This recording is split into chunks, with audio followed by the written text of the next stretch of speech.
Have you ever witnessed someone return from the depths of their own psyche, so utterly transformed that they seem like a different person? This isn't just about healing. It's about a profound, tectonic shift in their very being. Carl Jung once said, "No tree, it is said, can grow to heaven unless its roots reach down to hell." This speaks to a truth many of us know intimately. The deepest transformations are born from the deepest wounds. When someone who has been broken, used, and manipulated finally returns,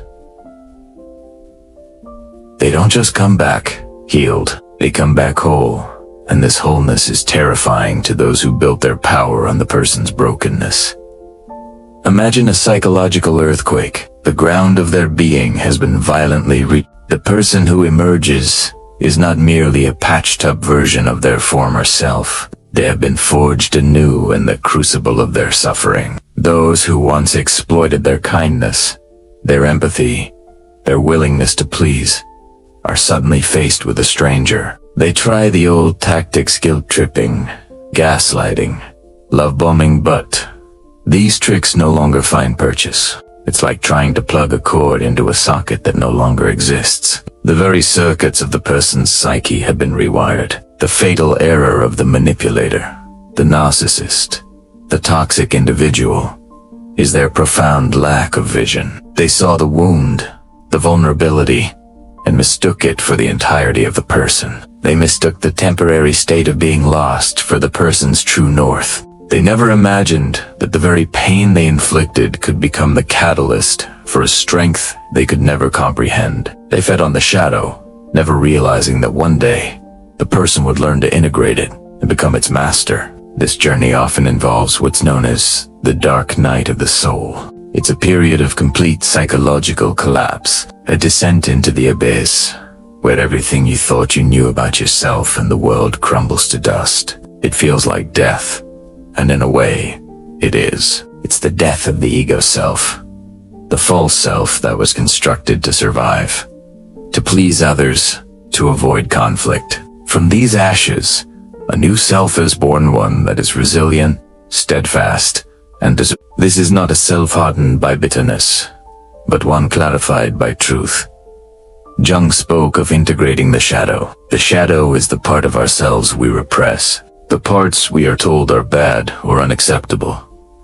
Our anger, our ambition, our capacity to say a firm and final no. For the people pleaser, the shadow contains their boundaries. For the empath, it contains their self-reservation. When you descend into your personal hell, you meet these discarded parts of yourself, and instead of fighting them, you embrace them. You realize that your anger is a sacred signal that a boundary has been crossed. You learn that saying no to others is often saying yes to yourself. This integration doesn't make you a dark person. It makes you a whole one. Your shadow, once a source of shame, becomes a source of power, protection, and profound wisdom. This entire process is what Jung called individuation, the journey of becoming an undivided individual. It's about becoming psychologically whole, where you no longer operate from a place of fragmentation. You embrace your light and your shadow, your strengths and your vulnerabilities. The result is a self that is internally validated. You no longer need applause from the outside because you have found the music within. You no longer need to explain your choices, your feelings, or your boundaries to people who are committed to misunderstanding you. Your existence becomes its own justification. And this is precisely what terrifies the manipulator. The individuated person becomes a mirror. When they try their manipulative games, they no longer see a reaction of fear, guilt, or compliance. Instead, they see their own toxicity reflected back at them, clear and undeniable. The transformed individual doesn't need to argue, to fight, or to prove a point. Their calm indifference, their unshakable center, is the most powerful statement of all. It silently communicates, "Your power over me is gone. Your games no longer work here." This forces the toxic person to confront the emptiness and chaos within themselves, a confrontation they have spent their entire lives avoiding. When they realize they've lost control, They will often escalate their tactics.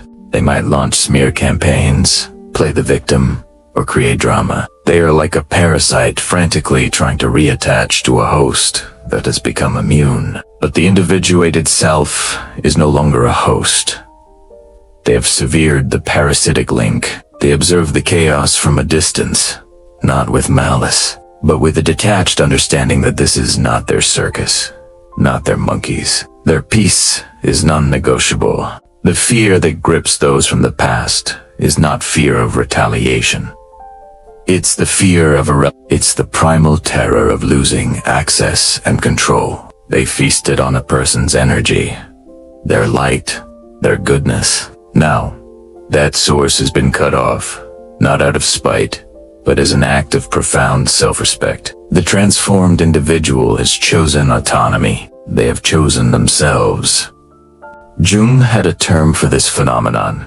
The principle that the superabundance of any force inevitably produces its opposite. An excess of self-abandonment gives way to an unshakable self-possession. An excess of compliance gives way to radical authenticity. This isn't a swing toward bitterness or revenge. It's a conscious, deliberate rebalancing. It's the choice to let others own the consequences of their own actions. You are no longer available to absorb their toxicity, to manage their emotions, or to be the repository for their projections. The ultimate freedom, the final marker of this return, is when you stop explaining yourself to those who are determined to live in a reality you've outgrown. You let their stories about you be just that, stories. You know your truth, and that is enough. You have returned not to the person you were before the pain, but to the person you were always meant to be.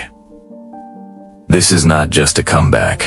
It is an arrival at your true, authentic, and indivisible self. Thank you for watching. If this resonated with you, consider subscribing for more journeys into the depths of the psyche. Take care.